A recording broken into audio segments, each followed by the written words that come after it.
I'm a Rockcliffe Smythe resident and social worker. I work in the community with people experiencing mental health addiction issues, many who are experiencing homelessness, and I also work in a shelter. I have a vested interest in Rockcliffe Smythe as a community and the well-being of marginalized people to whom the city plans on providing emergency shelter. I have been to all 3 information meetings and my concerns have been consistent. The vulnerability of the neighborhood, the lack of services in the area of the proposed shelter site, and the misinformation provided by the city. What services do you feel, Mr. Tanner, the area around 731 Runnymede Road has to offer? And I live 3 blocks away. Thank you.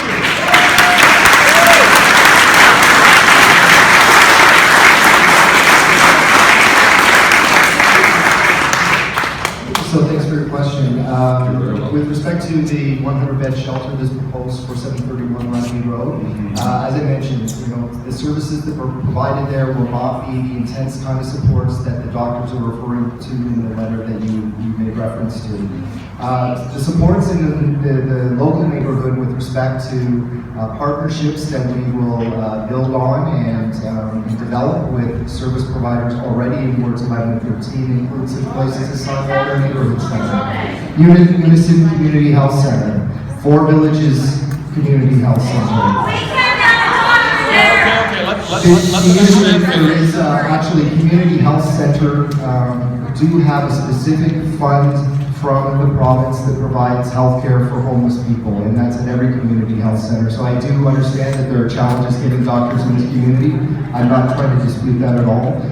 There is special funding that goes to the CHCs to provide access to health care for people who are on the street and homeless. So those are a few. Some of those would be accessed by transit. They're not all walking distance. Folks that come into our shelter system, we're trying to get back into housing.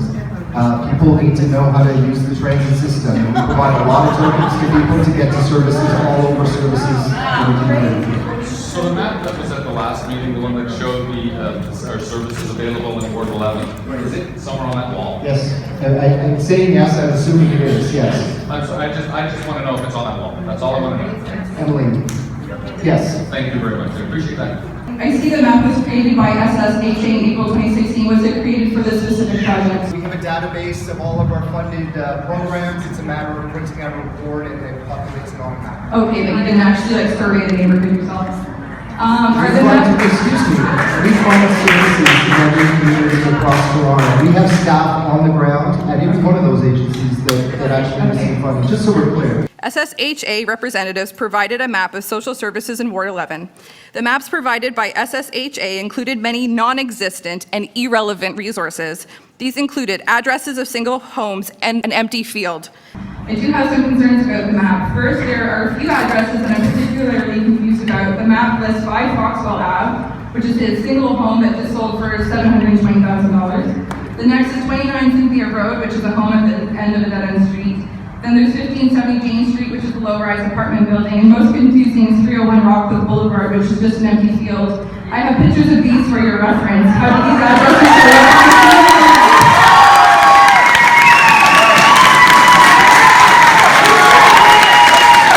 elementary schools and daycares, city-owned multi-purpose rooms, co-op housing, and resources that are actually downtown. Their map was almost completely wrong. Considering all of the inconsistencies in the map you provided the public and possibly used to assess the services in the area and false information, I do have to ask, is SSHA deliberately misleading the public, or is there some sort of incompetence in the department?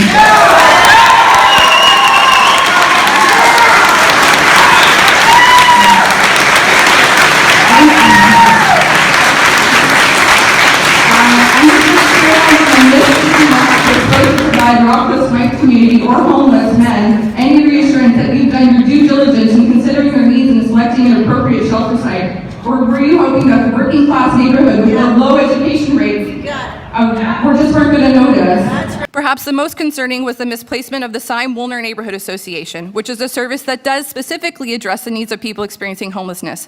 Gordon Tanner referenced this exact service as a resource the shelter would use and spoke about it as if it was housed in Rockcliffe Smythe just minutes before I spoke to the discrepancies found in the map. The Syme-Woolner Neighborhood Association is actually at Eglinton in Caledonia, a 1-hour walk away from the proposed shelter site. These mistakes are not acceptable and made me further concerned about the competencies within SSHA to use best practices to pick appropriate shelter sites and the possibility of willfully misleading the public. Were you misleading the public? So this is the third time we've come and asked all a series of questions at each of the 3 meetings that we've had. What I'd like to do is really thank you because you've done a lot of them, and you have. And it's absolutely, you have done a lot of research, and that's very helpful for us. However, the answer to your question, though, is we have done our due diligence. We know that the services that do exist, we made it on that map. My apologies, and we will have to work on that. Apologize to us, apologize to the homeless. The maps should have been corrected by now, and they were never corrected, even though we pointed it out. The councillors pointed it out, and the community pointed it out. So why did we never correct those maps? So with all due respect, I want to suggest that the way the meetings unfolded, it wasn't actually to the third meeting that staff were actually able to get through the entire package of information, given the reaction from staff. And I think that speaks to the format of the meetings, but there was not a dialogue, I would say a constructive dialogue that would have allowed us to have that kind of discussion. The second meeting, the staff did complete their full presentation. You can ask Costanza, she was there. They was completed. Absolutely was completed. We waited to the very end. So many people mentioned the map and having things wrong on it. What's with the map that we're hearing about today?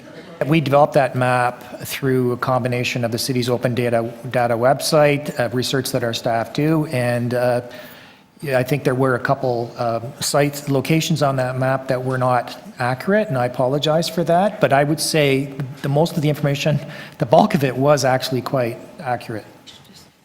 So there were some mistakes when it was presented to the public. So does it surprise you that they were concerned about that?